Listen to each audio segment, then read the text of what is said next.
Along with the experience of actually using it, what makes iPhone 5 so unique is how it feels in your hand. Here at Apple, we took a look at our product. Henry! Oh, I'm sorry.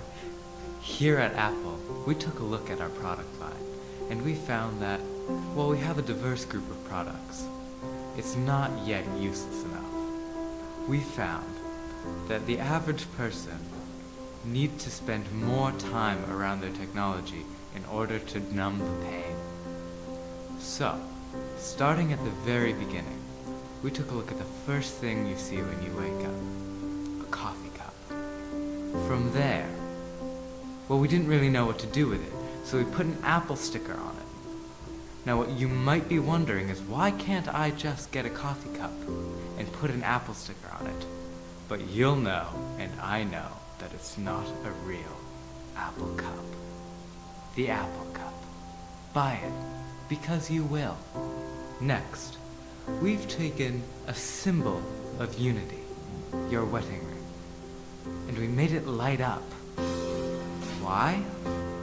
Because we feel that that's better gonna represent the glowing affection you have for your wife. And if you don't get it, do you hate your wife? These are the questions you must ask. So, we started with solid titanium. And scrap that, it was too expensive. So we started with a high-grade aluminum. The same one we had lying around for the iPhone 6. You know, the one that bent. Then, we put an LED on it.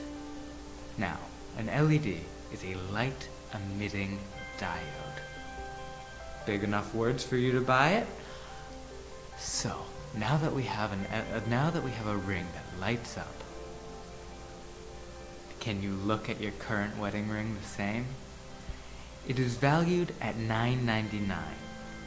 Now you might be saying my current wedding ring is far more expensive.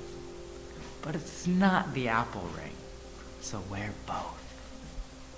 Next, we've introduced the Apple. Wait, really? The Apple? The Apple is the greatest innovation in fruit since the pear. Now, when we looked at the apple, we thought centuries of evolution can't do a good as job as us. So we started from the ground up. Instead of making it out of apple flesh, we made it out of solid brass because it was cheap. So, now you might be wondering, how can you eat this apple? Again, it's not supposed to be eaten, you're just supposed to look at it. And then when people ask you about it, you can say smugly, it's the Apple. The Apple, because you'll buy it. This is wrong.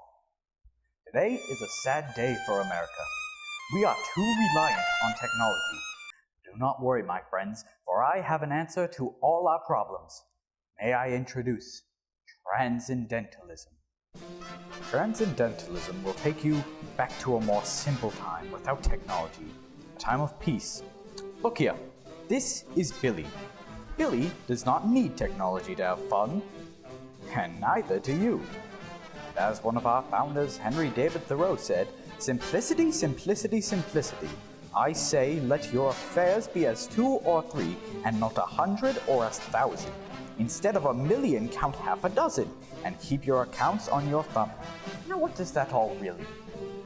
Well, it means, my friends, that you need to stop worrying about your little iPhone or your computer, and start worrying about the more important things, like death. But what is Transcendentalism? Well, it's certainly not this.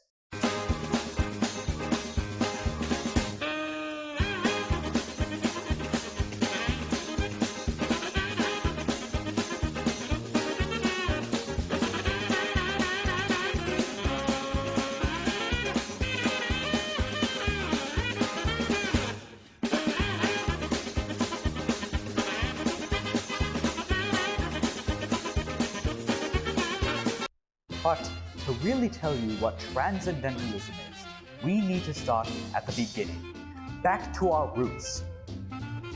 not that far back.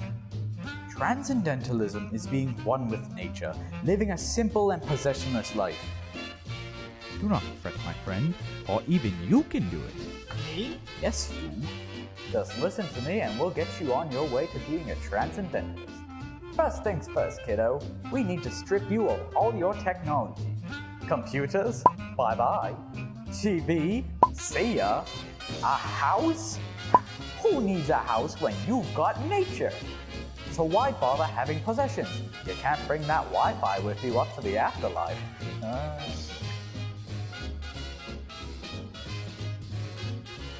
What? What? So, what do you say? Will you try out Transcendentalism?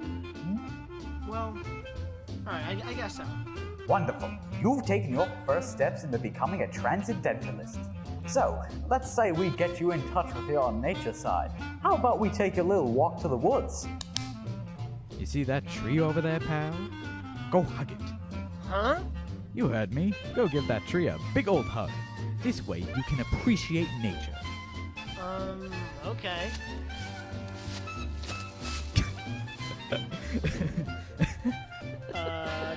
Can I stop now? I'm only joking, kiddo. That's not how you get in tune with nature.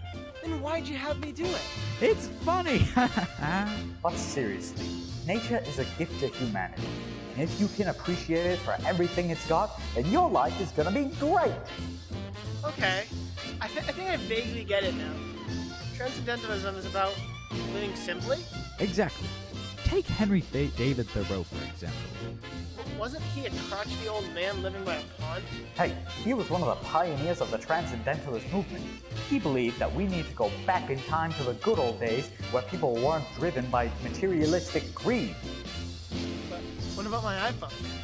I can't live without it. Where'd it go? Poor kid doesn't understand. Billy, did you know that the average American spends around $1,200 per year on electronic possessions? This is bullshit. This is disgraceful. Wait, were you gonna say something?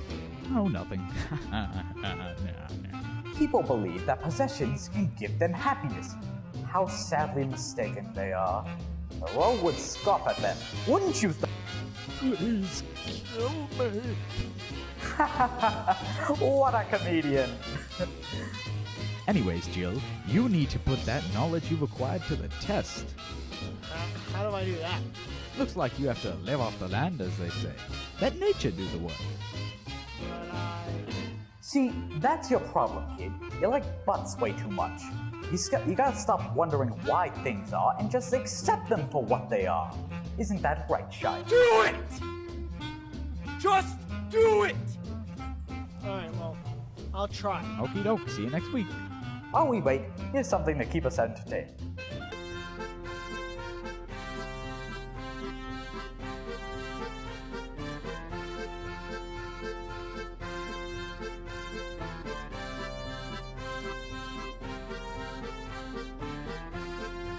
Alright, let's go check on Billy. I bet he's so happy he could die.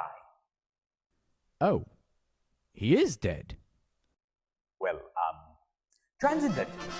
Well, getting in touch with your nature side, being one with the world, being an individual.